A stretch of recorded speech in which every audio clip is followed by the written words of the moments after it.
सब खैरियत से होंगे जी। और आज मैं आपको दिखाऊंगा कि बच्चे खेल रहे हैं और मैं उनके पास जा रहा हूं उनको उनकी खेल देखने, और बहुत ही मज़ा आता है देखने को।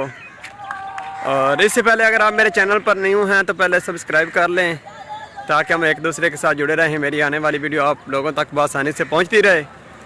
और बस मैं अभी उनके पास पहुंचने वाला हूं और ये देखें मैं आपको दिखाता हूं। ये देखें, चलें, ये देखें जी, ये बच्चे खेल रहे हैं।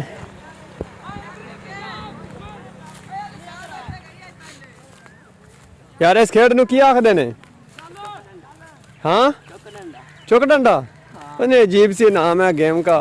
कहते हैं कि चुक डंडा है, वो गेम के साथ खेलते हैं। ये देखें,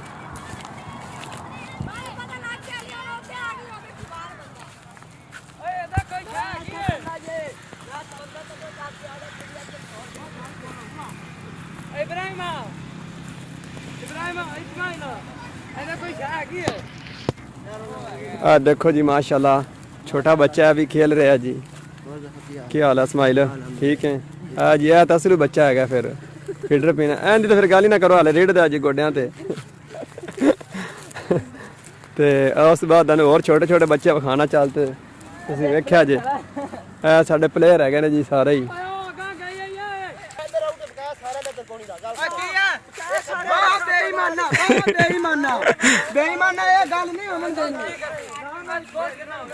माशाल्लाह बच्चे बैठे ने, बच्चे खेल रहे हैं। और छोटे छोटे बच्चे बैठे ने।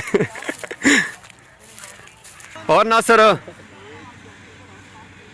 माशाल्लाह जी, तुसीं खेलदे नहीं पे बैठे जे यार।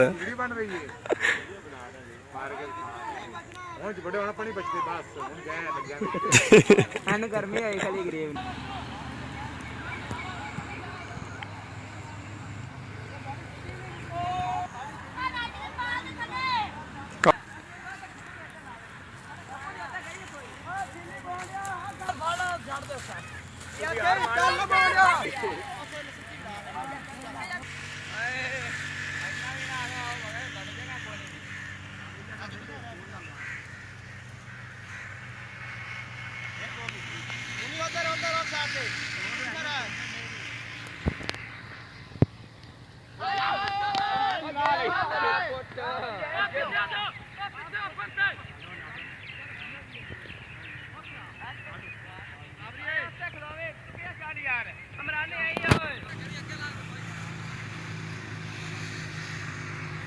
बात तो नामदा का बराबर हो गया।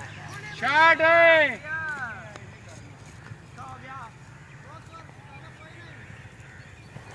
बड़ा